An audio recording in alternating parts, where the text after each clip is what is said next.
falaria. Então, bien, eu tinha previsto com Plínio Sampaio que falaríamos,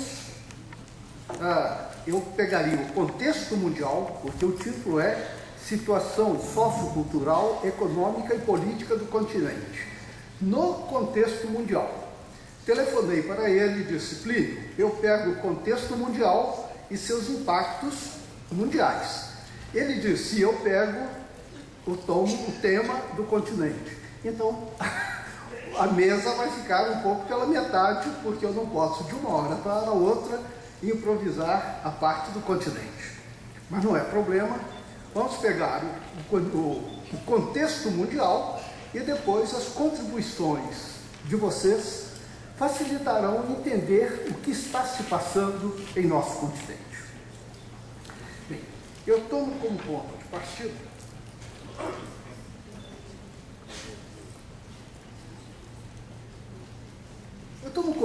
de partida a ideia da globalização. Isso. Globalização. Poderíamos tomar outros pontos de partida, mas é uma ideia, essa palavra veio dos anos 60, quando a facilidade nas comunicações, a interligação entre diferentes culturas, possibilitou que se falasse que o mundo era uma aldeia global. E daí a ideia de globalização como globalização da cultura.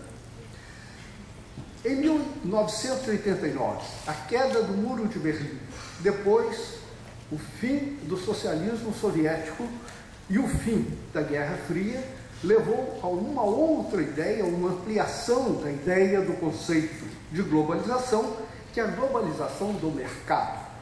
O modo de produção capitalista, até então dividido, de certa maneira, entre o mundo rico, o primeiro mundo, o terceiro mundo, o mundo socialista, ele tendeu a globalizar-se, ou seja, a tornar-se o sistema que penetra em todo o mundo. Aqui no Brasil e na América Latina, nós vamos encontrar, então, uma política dominante da inserção das nossas economias dentro do sistema global de produção, dentro do mercado global. O que isso significa?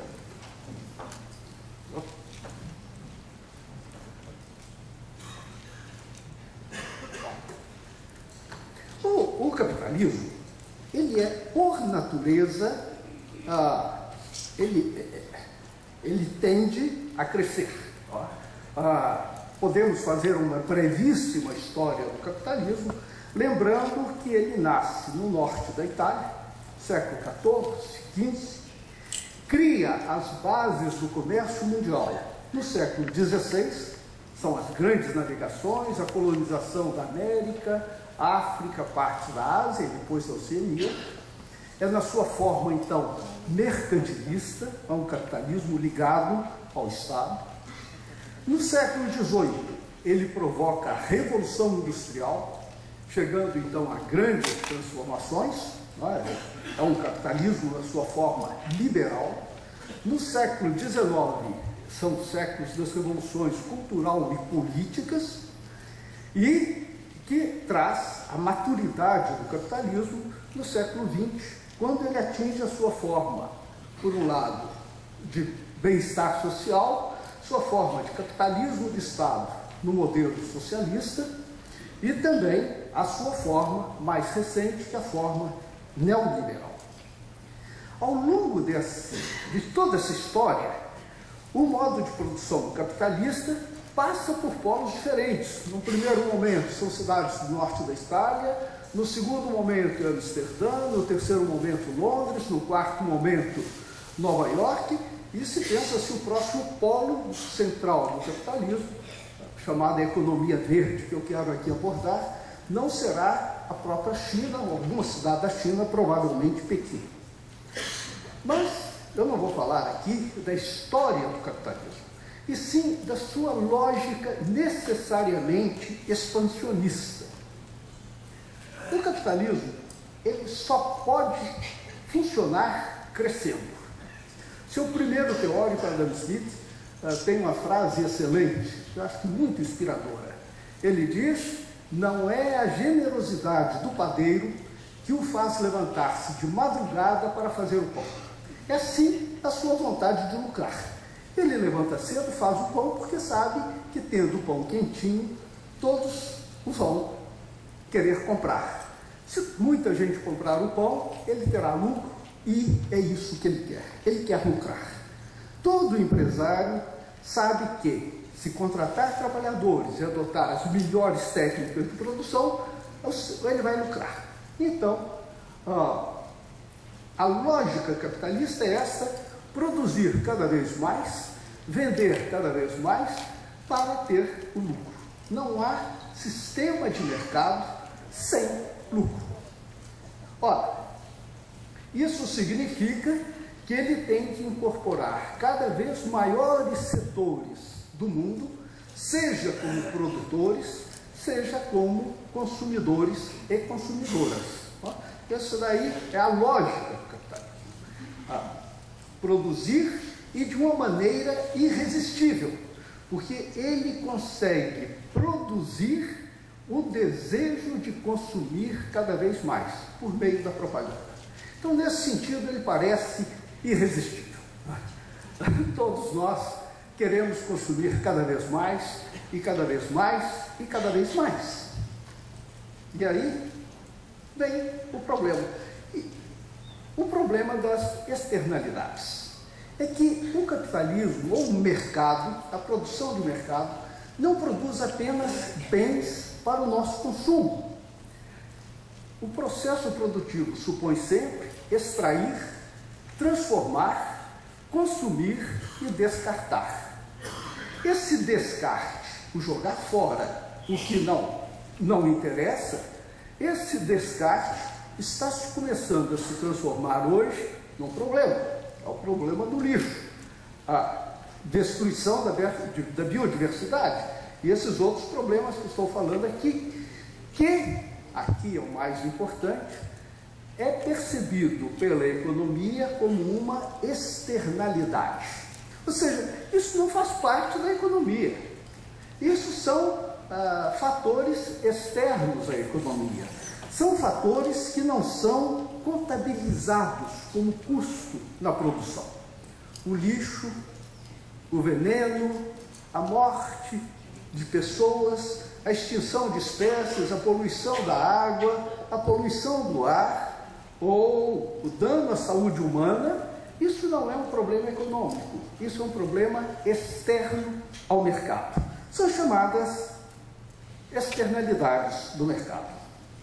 Então, esses fatos que até agora são vistos, até pouco tempo, são vistos unicamente como externalidade ao capitalismo, começa a ser percebido agora, e creio que esta é a novidade que eu quero insistir, como uma barreira ao crescimento do sistema de mercado. Até agora foi possível lidar bem com isso, só que agora essas externalidades se tornam uma barreira ao crescimento. Daí vem, então, a proposta da economia verde. Tecnicamente, como podemos dizer, trata-se de precificar as externalidades. A palavra é difícil e é chata, mas ela faz sentido. O que significa?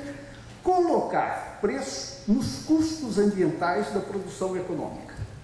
Aquilo que não tinha preço passa a ter preço. Atualmente só são contabilizados os fatores que têm preço: a terra, o maquinário, a força de trabalho, os capitais investidos. Para efeito de contabilidade, lixo, destruição da biodiversidade, degradação do solo e da água, danos à saúde humana, não tem preço. É um problema do Estado. O Estado, com seu Ministério do Meio Ambiente, Ministério da Saúde, ou Ministério dos Transportes, que resolva esse problema. Qual a novidade que temos hoje? é que a proposta de uma economia verde seria colocar o preço nas externalidades de modo que isso venha a custar a quem produz. Essa é a grande proposta hoje. Se colocarmos preço na externalidade, vai doer no bolso de quem provoca danos, e com isso vai ser um interesse econômico de quem produz não produzir danos ecológicos nem danos sociais. E isso é apresentado então como a grande novidade do capitalismo, a grande novidade do sistema de mercado para tornar-se, enfim, sustentável. Tá?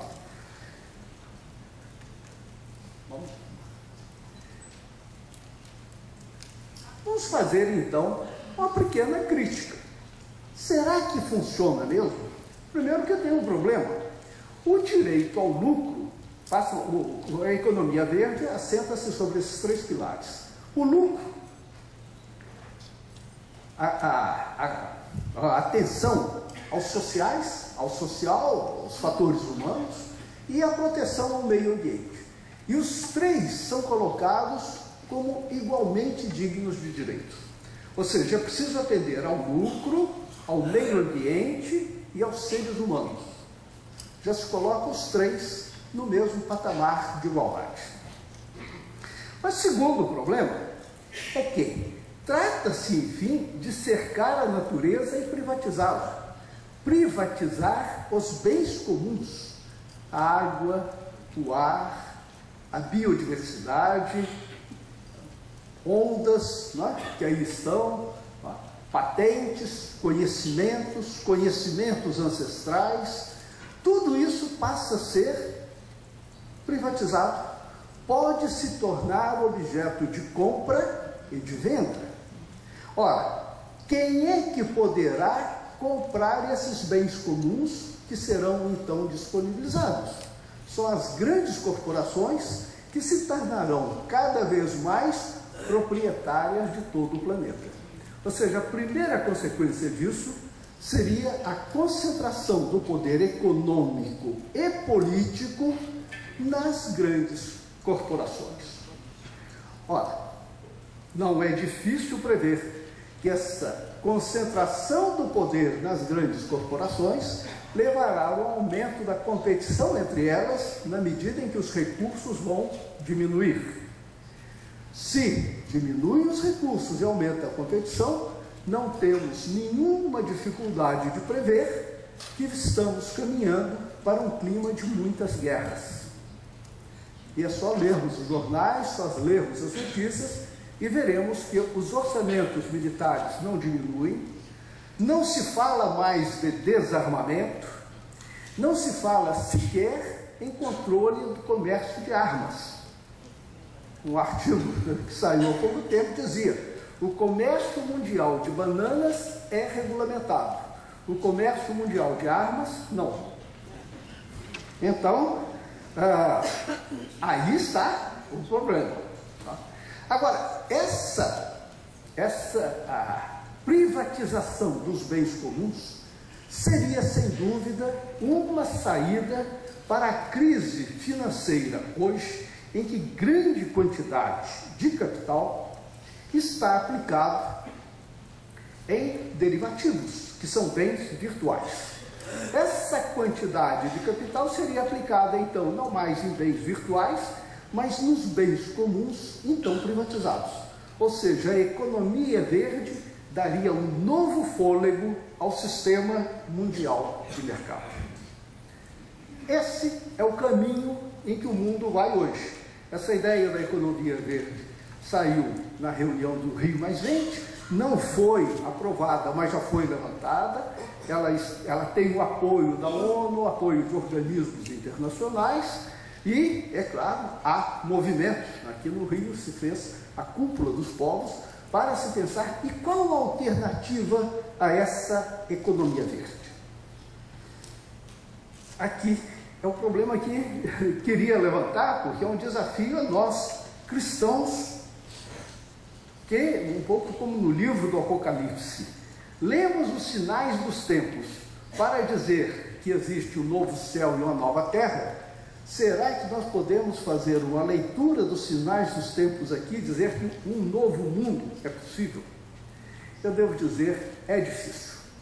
As informações que nos chegam não são otimistas, não dão lugar ao otimismo. Ao contrário, elas dizem, a tendência hoje é se implantar essa economia verde, privatizar-se os bens comuns e nós vamos ter uma nova forma de capitalismo mundial que vai marcar o século XXI. Nós podemos ler também, na contramão desse grande sentido da história, e ver que temos correntes de pensamento que estão pensando de uma maneira muito diferente. Está desmoronando a antiga utopia do progresso sem fim. Essa ideia que nos vem do final do século XVIII, que nós, a espécie humana, a humanidade, está destinada ao progresso. Condorcet, todo o iluminismo que nos dizia, somos destinados ao progresso, vamos progredir, nós vamos avançar, somos uma espécie maravilhosa que vamos chegar à perfeição. Essa ideia de um progresso sem fim começa a desmoronar. E diante dessa, começa a aparecer uma outra utopia, não no sentido de um sonho irrealizável, mas no sentido de ideia-força, ou seja, ideia carregada de energia, de força, de valores e que nos faz mobilizar a vontade. Realiza-se na história imobilizar novas energias. E aqui nós temos algumas experiências que estão aparecendo, vou apenas mencioná-las. Uma muito importante, é... Não, soltou, não vai mal. Uma muito importante é aquela ideia de Gandhi. Gandhi talvez venha a ser um personagem importante, não mais do século XX, mas do século XXI. Talvez ele tenha vivido um século antes da importância dele. Porque ele começa a nos ajudar, mas não só ele, outros também, a ver a Terra não como uma reserva de recursos naturais a serem explorados para produzir riqueza, e sim como um ser digno de respeito, digno de direitos. Essa ideia da Terra vai aparecer no pensamento de Gandhi, no pensamento dos nossos povos indígenas, principalmente os andinos, vou trabalhar isso daqui um pouquinho, e que é a ideia: terra não é apenas fonte de recursos naturais, terra é sujeito de direitos, é um ser vivo, tem seus direitos, é como uma mãe generosa que quer que seus filhos vivam bem.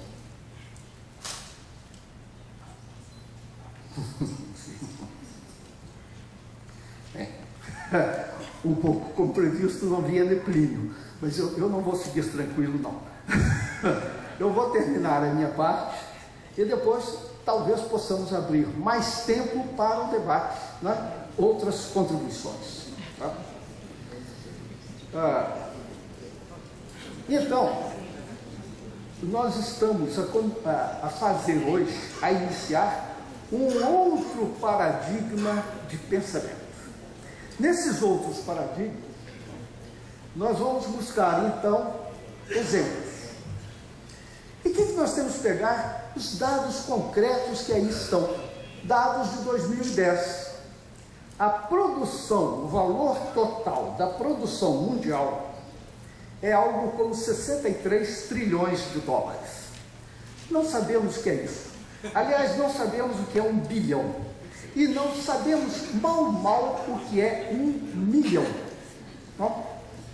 Mas, se dividirmos 63 trilhões por 7 bilhões de seres humanos, nós teremos que cada ser humano, criança, adulto, velho, homem, mulher, trabalhando ou não, teria uma renda anual per capita de 9 mil dólares por ano. Em reais, R$1.500 por mês. Mesmo que tire um tanto para investimentos, serviços públicos, etc., teríamos aí algo como R$1.000 a R$1.200 por mês por pessoa. Uma família de 4 pessoas com uma renda de R$4.000 por mês. Seria uma boa notícia que a riqueza mundial é repartida por todos. Se no Brasil isso já seria uma ótima notícia, eu imagino que não seria na Índia, em Bangladesh ou na África. Mas, para 11% da população do mundo que vive nos Estados Unidos e na União Europeia, onde a renda média é de 40 mil dólares por ano, seria uma má notícia. Ou seja, vai se acostumar a viver com muito menos.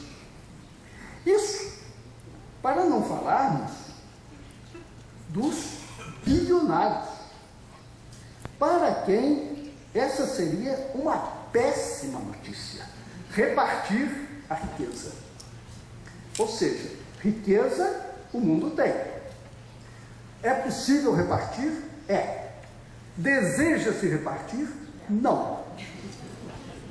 Então, aqui está o desafio do nosso século XXI.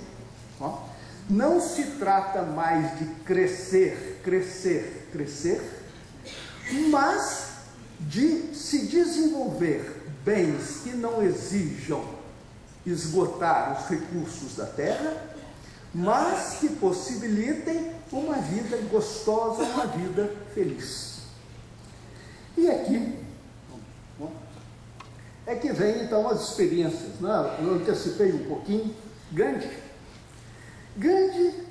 que eu digo é um profeta do século XXI, ele já nos dizia dessa possibilidade. Nós podemos viver muito bem com um modo de produção e consumo voltado não para o crescimento, mas para o bem-estar de todos os seres vivos. Não por acaso ele dizia: a economia deve se basear-se em produção local, articuladas em redes, baixo consumo de energia e proibição de aumentar o custo monetário quando isso implica um custo ambiental ou humano. É um ideal de simplicidade de vida, de não violência, inclusive não violência contra os animais, portanto, um vegetarianismo, autonomia local e regional. É uma nova economia. Ele supera a economia produtivista por uma economia de comunidade, de pequenas comunidades articuladas em redes. Outra proposta alternativa é essa que vem na Carta da Terra. A Carta da Terra tem uma expressão belíssima, que é comunidade de vida. Eu, que sou sociólogo, me pergunto como é que é possível comunidade entre os diferentes? Porque comunidade é só entre seres humanos. Como é que se pode falar da Terra como uma comunidade de vida se somos espécies diferentes? Só sendo franciscano e dizendo que as outras espécies são nossas irmãs. É muito bonito, mas aí está o desafio. Outra delas, que é hoje a minha proposta política, essa ideia que vem das culturas andinas, Quechua e Aymara, Sumac, Causai, Sumacamanha, não sei falar direito, espero depois voltar a esse tema num seminário, que é a ideia do bem viver ou do bom viver.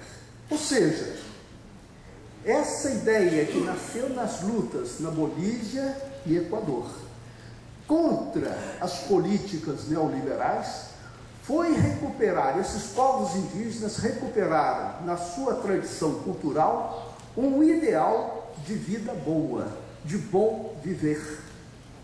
E esse ideal, então, não é uma volta ao passado, não se trata de voltar ao modo de vida anterior à colonização espanhola ou portuguesa, mas de buscar numa sabedoria ancestral uma forma de harmonia consigo mesmo, com outras pessoas do mesmo grupo, com grupos diferentes, com Pachamama, a Terra-mãe, seus filhos e filhas de outras espécies e com o espiritual. Ela é uma proposta cultural, social, econômica, política, e que me parece muito importante, porque nos faz abandonar o antigo paradigma ocidental e começar a pensar a partir das nossas raízes indígenas, americanas propriamente dita. Outra experiência importante é a experiência da economia solidária. Só que a economia solidária, as experiências são experiências de nível micro-social. Resolver o problema numa indústria, na terra, agricultura familiar. Ora, ela é importante, mas ela teria que ser uma economia solidária em nível macroeconômico e não só em nível microeconômico. Eu acho que aqui também está o grande desafio, não? De como levar essa economia solidária ao nível macro. E aqui eu penso a grande inversão desse final do século XX, que é o modelo de organização em rede, não? Isso Chico Itaker foi, para mim, o grande mestre falando da rede. O que é uma rede? Tá? Unidades autônomas na sua gestão, mas articuladas entre si na consecução de projetos comuns. Essa é a grande ideia. Não mais uma autoridade central que decide aonde caminhar, mas, como ele dizia, uma articulação. Ele dizia, é como uma agência de correio que recebe e transmite informação. Um pouquinho mais do que isso, eu penso. Recebe, transmite, processa e transmite informação, de modo que as entidades autônomas vão aderir a esse projeto por sua vontade e não porque sejam obrigadas. Eu acho que essa ideia da rede, que se começa a experimentar, por exemplo, na rede de comunidades eclesiais de base, me parece muito importante, é uma lição que nós temos por aí. Enfim, a ideia, essa vem do economista francês, o Latouche, que fala: desenvolvimento não implica crescimento. Nós crescemos enquanto somos crianças. Chegados à maturidade, não precisamos mais crescer. Tá? Ao contrário, depois de uma certa idade, começamos a fisicamente decrescer. Mas podemos nos desenvolver até o final da vida. Isso vale também para a economia. Podemos pensar que, se estamos gastando mais do que a terra nos permite consumir, portanto, vamos ter que reduzir o consumo.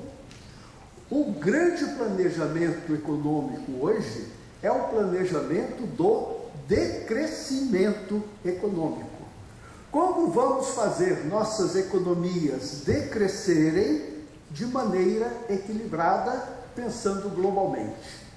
Vocês dirão, é utopia. É, mas ou nós pensamos em decrescimento desde agora, ou teremos que enfrentar esse decrescimento, essa crise, como uma crise que vem de uma hora para outra. Será o que chamamos aqui no Brasil um apagão. Não é? É quando acaba a energia. Não é? E um dia sabemos que chegará esse apagão. Não sabemos se é logo ou se demora muito, mas é inevitável. Pois bem, então, estou chegando aqui à conclusão.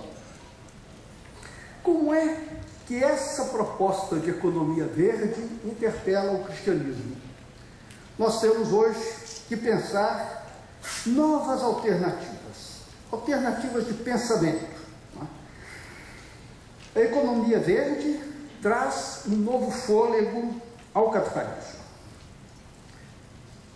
Ela está no horizonte das possibilidades do século XXI. Ela é apoiada por organismos internacionais como uma forma sustentável de economia. Se Pequim, de fato, se tornar o centro da economia mundial, não será dentro da forma de capitalismo que conhecemos hoje, mas dentro de uma forma nova de capitalismo que talvez seja a economia verde.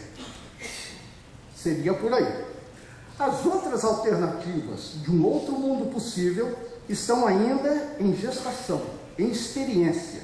São ensaios de um novo paradigma.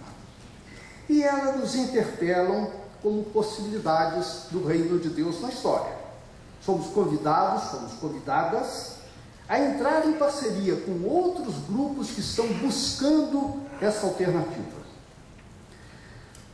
São alternativas em elaboração prática e elaboração teórica. Nos falta uma elaboração teórica do novo mundo possível.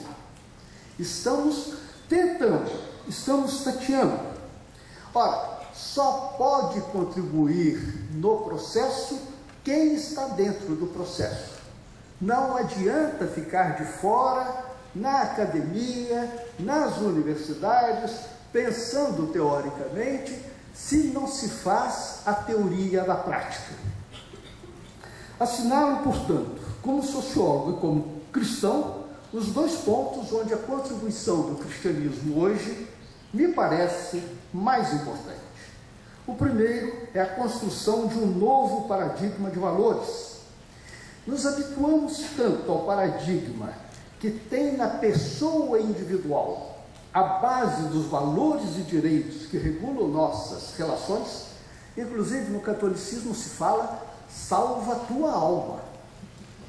É individual, nosso paradigma é a pessoa individual cuja alma quer se salvar. Isso vale na religião, na economia, na política e em tudo mais.